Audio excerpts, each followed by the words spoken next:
Hey guys, welcome back. So to continue the theme of 1980s oddball guns, I give to you the Sites Spectre HC pistol.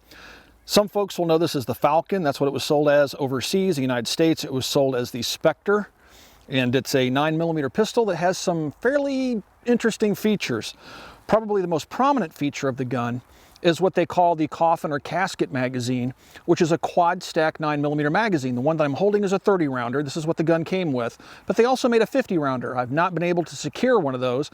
I do have a second 30 rounder and the thing cost me almost $300. Sadly, I didn't remember to bring the second magazine out this afternoon. But the gun has a non-reciprocating charging handle here on the top, has a big, large front sight post. Your rear sight's just a conventional notch back here. But what makes the gun kind of unique, not just because of its coffin magazine, but it has ambidextrous controls. So you can see you have the controls here on this side of the pistol, as well as on this side of the pistol. So you're probably asking yourself, well, what do these two levers do? Well, that gets into some more unique features of the gun. This front lever is a safety, right? So you can put the safe on or off. Down is on, gun won't fire. Up is ready to fire. It's the exact same thing on the other side. There's your safety. It's kind of hard to reach, even with my long fingers. I have a hard time getting to it, so you basically have to break your grip or use your offhand to manipulate the lever. But even more interestingly is the lever right behind it, just above the pistol grip here. This is a decocker. I push this down, and you'll hear the striker go home. All right? So when I pull the trigger now, it'll draw the striker to the rear. It's a real heavy trigger pull, and then bang, it fires the gun. This is, again, non-reciprocating charging handle. It'll cycle, and then the gun will be semi-automatic with a cock striker. So now when you pull the trigger back, it comes all the way back to about there. It has a really spongy, but surprisingly light let-off. So it's either a double action or, in essence, a single action striker-fired pistol. When you decock it and you draw it back and fire it, you don't have second strike capability. So it only does it once per action of the bolt. Again, very unique features. The rear sight is also your disassembly lever. All you have to do really is pinch this, and then you can take the mechanism out the rear of the handgun. We'll do a field strip here in a moment. The gun's pretty heavy. I mean, this is not a light handgun. It's all made out of steel, and it's kind of weird once you put the magazine in it. Once you put the mag in, oh, that sucker fits tight. When you hold it, this is non-reciprocating, so you can put your thumb over that, but your fingers, unless you hold it here, are dangerously close to that ejection port. So you kind of want to hold the magazine down here or away from that ejection port. These guns were originally designed to be submachine guns. I think they may have seen some use, and I'm going off my memory here, but somewhere maybe in Switzerland or something like that. They're manufactured in Italy, so they did see limited use by at least one military.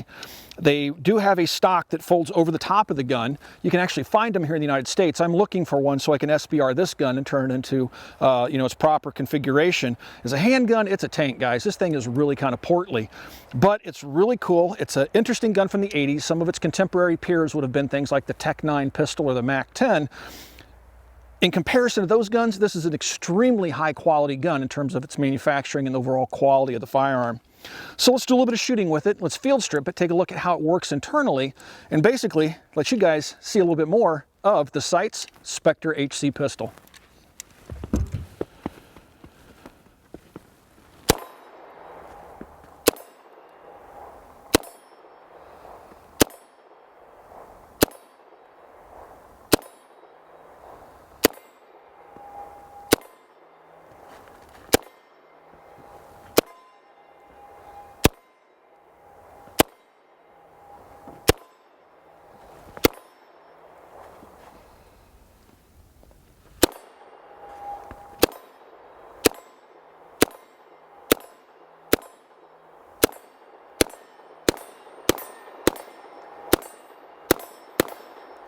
Let's take a look at the pistol being field stripped.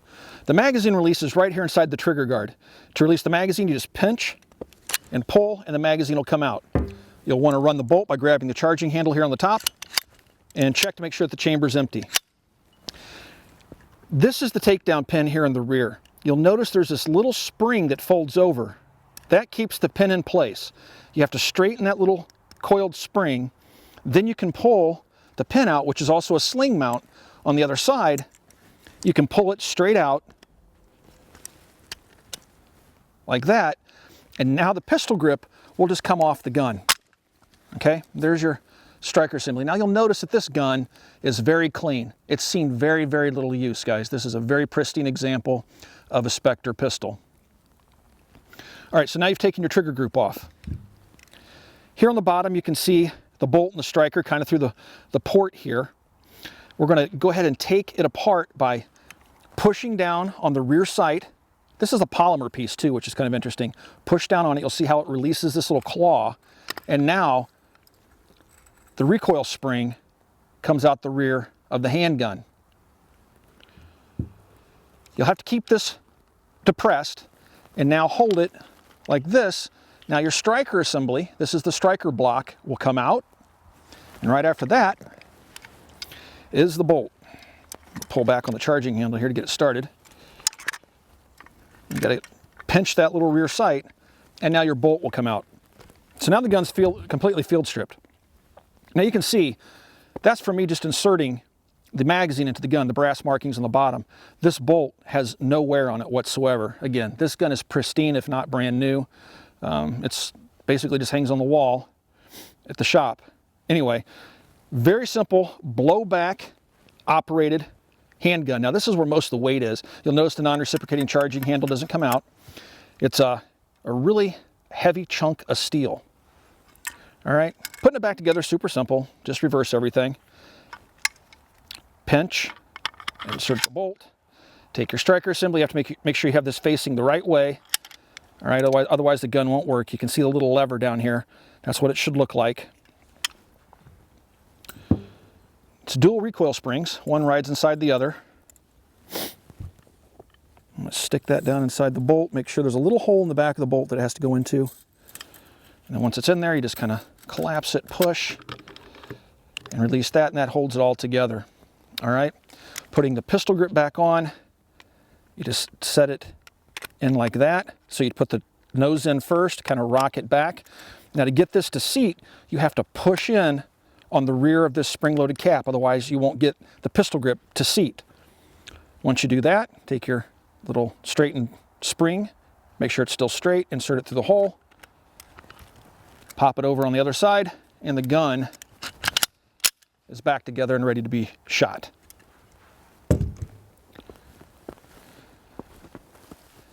We're going to shoot the pistol here, but I want to tell you really quickly about the sights. The front sight is adjustable for elevation. There's no provisions for windage adjustments whatsoever. This polymer rear sight, it's just a V-notch. Again, no provisions for windage. That's where Kentucky windage comes in if you decide you have to shoot left or right. The 30-round magazine that we have here, for whatever reason, we're only able to get about 17 rounds into it. And again, I didn't bring my other magazine. I'll have to take this one apart when I get home. They're a very complex arrangement. Take it apart when I get home and make sure that there's not something in there causing it to hang up. So hopefully the gun will still work with the 17 rounds we have available to us. So you insert the magazine into the gun, pull the charging handle to the rear, chamber around, make sure that it's on fire, which is up on the lever. And I'm going to shoot it like a handgun, even though it's a bit heavy, and see where these sights are. Well, as fate would have it, it's fairly close. And we got a failure to fire there. So let's see what happened. It didn't pick a round up, so I'm definitely having some magazine problems here, guys. You can see the magazine isn't feeding rounds. So that is why we were only able to get a few magazines, or a few rounds into the magazine. What we're going to do here really quick is spray some oil into the magazine, some CLP, and see if we can free this thing up and get it working again. Well, 17 rounds is all we could get into the magazine. It's still acting a little bit hanky. While I was loading it, the rounds were sticking a little bit, so I can't guarantee that this gun's going to shoot all that well with a half-full magazine. But let's go ahead. I just chambered it around. I'm going to decock it. All right, so I'm going to push down this rear lever. You'll see this one move right here. Decock it, and now I'm going to shoot it double action. And that is one heavy, holy cow, that's hard to hold the gun steady double action. And then it goes single action.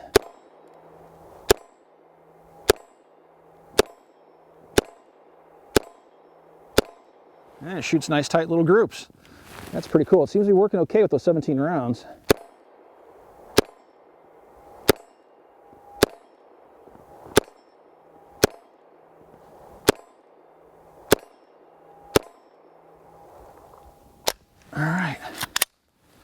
Wow, it's shooting pretty good. Magazine, bit of a problem. I will take it apart. I'm pretty sure I can clean this thing out and get it working again. Plus I have that backup magazine. What's kind of different is, if you take a look at the top of this magazine, the follower is black. On my other one, it's actually chromed or stainless steel. So apparently there were different followers in the magazines. This may be an early example or a late example. I've also noticed that some of the guns I've seen have more of a parkerized finish. You can tell this one has a gloss black painted on finish. So I suspect there were different variants of the gun that came into the country. And this is brought in by FIE Corp out of Miami, Florida. That's who the importer is on this particular gun. They used to make some little junky 25 autos, I think, if I remember my FIEs correctly. But that's a cool little gun, and thankfully the sights are on. Just gotta sort this magazine out. You know what's funny, or perhaps not so funny, is I just remembered that this gun actually came with a magazine loader. It's in the box back at the shop. I was able to force in almost 20 rounds of ammunition, so this magazine's loosening up. But I tell you what, it's a knuckle buster. Now my Uplula magazine loader doesn't work because the magazine's just way too thick for the Uplula, so I'm gonna have to go dig that magazine loader out of the box back at the shop next time I shoot the gun. So we should get almost 20 rounds out of this bad boy now. We're back on the bridge over troubled waters again. Have our challenge steel target. It's good, 50 yards away. And let's see if I can hit this thing from here with the Spectre. I'll be darned, I hit it. Now it looks like it's a little bit high, so I'm gonna aim lower on the body. I missed that one. Hit him. Hit him again. Hit him. Hit him. So anyway, I tell you what, guys, that's taxing. This thing is heavy as heck. I'm gonna have to throw it on a scale, see what it weighs. But I'm hitting him. I missed one round out of those. I want to go ahead and use this natural tripod or monopod that it comes with. I bet you I can have fun on that steel target now. Oh no, we had that misfire. Let's see what happened. Oh, my magazine puked. All right, guys, here we go again. See what the magazine's doing, how the rounds aren't pushing up. Let's set the Spectre down here really quick. See if we can coax this bad boy into working again without...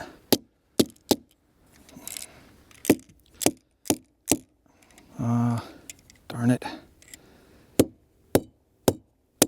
There we go. So, a little bit of tapping love there. Give up one round.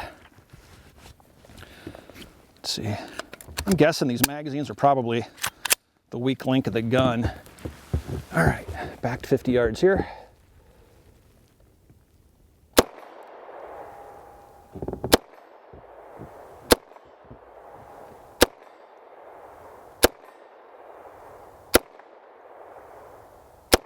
Darn it.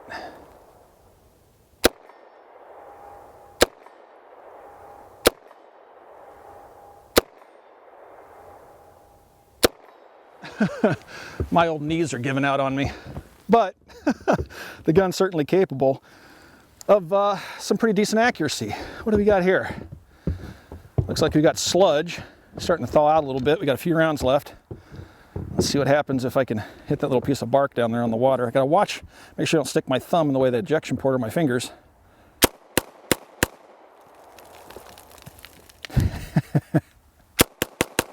All right.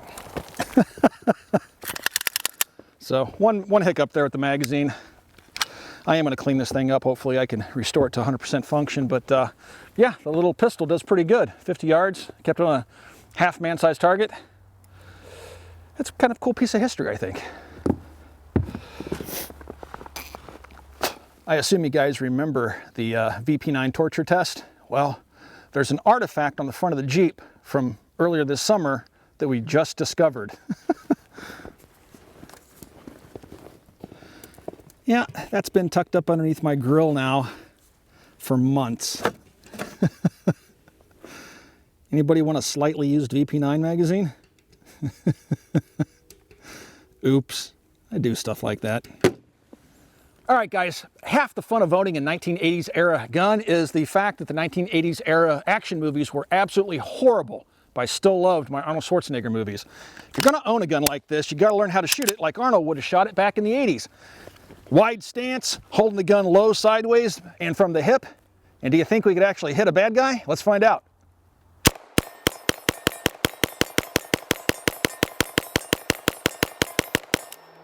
You see that? Arnold was onto something, man. That's how you're supposed to shoot them. He even had 100% function. I was just shooting it wrong. We were having all those malfunctions. That's too much fun. I hope you guys enjoyed taking a look at the Sites Spectre HC pistol. This is a cool gun from my youth. When I was a kid, I remember seeing these things for sale, and they were only a couple $100. I want to say they're like $300 or less, and that's just going off of memory, and I got it 47-year-old's memory. But the guns were, you know, not all that popular. You don't see them all that often, and now they command a premium price. Like I was saying, you're going to find these things selling now on Gunbroker for like $1,200-1,500. But it's a cool gun for me to have in my collection because it reminds me once again of my youth and era long since passed us by. If you guys would like to support the Military Arms channel, you can do that by shopping at CopperCustom, which is our online store. You can pick up a Mac patch like this one for $3.99, and it really does help out the channel. And if you guys haven't already, please check out full30.com. That's full30.com. We've taken all the web's best firearms content creators and brought them under one roof, and that is full30.com. Thanks for watching, everybody. We'll talk to you guys soon.